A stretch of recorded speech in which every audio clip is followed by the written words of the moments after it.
दोस्तों, खबर पर नजर में आपका फिर एक बार स्वागत है। आज हम नेशनल या लोकल के बजाय ग्लोबल पॉलिटिक्स की चर्चा करेंगे।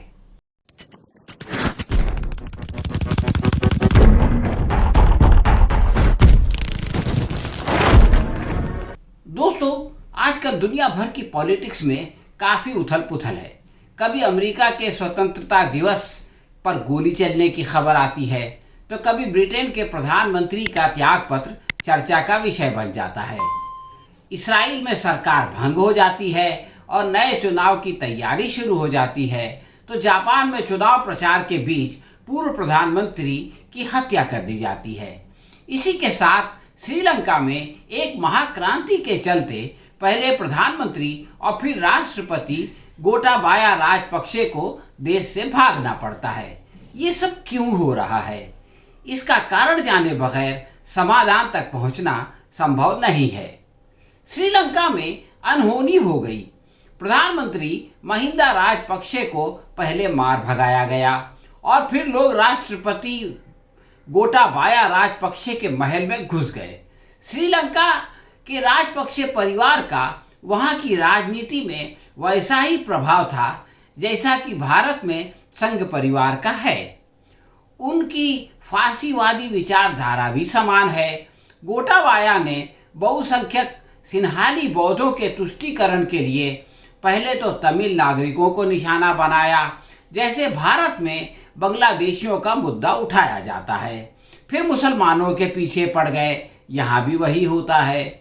नफरत की राजनीति में मोदी और शाह के समान महिंदा और गोटाबाया भी बहुत उत्कृष्ट थे, यानी चैंपियन माने जाते थे। मीडिया को कब्जे में लेकर इन लोगों ने भी चुनाव में जबरदस्त सफलता दर्ज कराई थी। संसद में उनको पूर्ण बहुमत प्राप्त था, परंतु जब जनता के मूलभूत प्रश्नों का समाधान करने में वो दोनों अक्षम रहे और उन पर ध्यान देने के बजाय उनका भावनात्मक शोषण करके अपना काम चलाते रहे, तो श्रीलंका की जनता ने इससे परेशान होकर उनको सत्ता से वंचित कर दिया। ये क्रांति बैलेट या बुलेट से नहीं आई, परंतु जनता के आक्रोश ने सत्ता परिवर्तन कर दिया। इस घटनाक्रम में अपनी प्रतिक्रिया व्यक्त करते हुए भारत सरकार ने कहा कि वो श्रीलंका के लोगों के साथ खड़ी है, क्योंकि वो यानी श्रीलंका के लोग लोकतांत्रिक तरीकों, मूल्यों और संवैधानिक मार्ग के जरिए समृद्धि और प्रगति के लिए अपनी आकांक्षाओं को साकार करना चाहते हैं।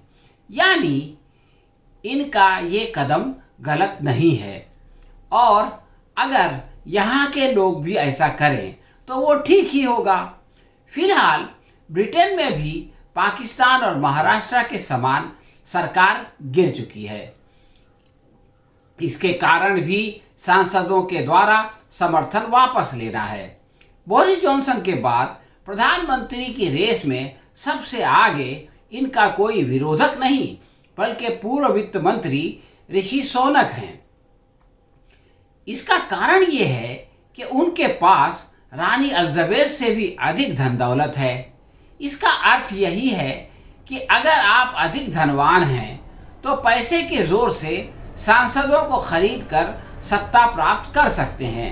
महाराष्ट्र और अनेक राज्यों में धन दौलत से तख्ता पलट कर लोकतंत्र के अंदर नोट का वोट पर वर्चस्व सिद्ध किया जा चुका है और अब बर्तानिया में भी यही हो रहा है। बोरिस जॉनसन के जाने से एक तरफ यूक्रेन दुखी है तो दूसरी ओर रूस और यूरोपीय यूनियन में खुशी मनाई जा रही है। हालांकि ये सारे लोकतांत्रिक देश हैं। इसराइल के लोकतंत्र की बड़ी महिमा मंडन की जाती है, परंतु वहाँ भी ज़बरदस्त राजनीतिक अस्थिरता पसर गई है। 2019 के बाद 2 सालों में 4 बार चुनाव के बाद एक संयुक्त सरकार बनी और वो भी 1 साल के अंदर टूट गई। वहाँ भी सांसद आपस में लड़ रहे हैं और अब 3 साल के भीतर 5वें चुनाव की तैयारी शुरू हो गई है। इससे सिद्ध होता है कि फांसीवादी राष्ट्रीयता या राष्ट्रवाद भी सारे जनता को जोड़कर जो है वो एक स्थिरता लाने में विफल हो गया है। जापान को बहुत ही सुरक्षित देश माना जाता है, इसलिए चुनाव प्रचार में बड़े बड़े नेता गली मोहल्लों में जनता के बीच चले जाते हैं, उनसे मिलते हैं और उनको अपनी बात सुनाते हैं। छोटे छोटे नुक्कड़ पर बड़ी बड़ी सभाएं होती हैं। जापान में बंदूक बहुत मुश्किल से मिलती है। वहाँ आपराधिक रिकॉर्ड चेक करने के बाद प्रशिक्षित व्यक्ति की मानसिक संतुलन देखा जाता है और फिर परिवार और पड़ोसी से राय लेने के पश्चात ही लाइसेंस दिया जाता है। यही कारण है कि जापान में हथियारों से मृत्यु का सालाना औसत केवल 10 है, जबकि 2017 में तो गन से केवल 3 लोगों की मृत्यु हुई थी। इसके बावजूद पूर्व प्रधानमंत्री शिंजो आबे के हत्यारे ने YouTube पर देखकर खुद ही 2 नालियों से एक बंदूक बना ली और फिर उनकी निर्मम हत्या भी कर दी।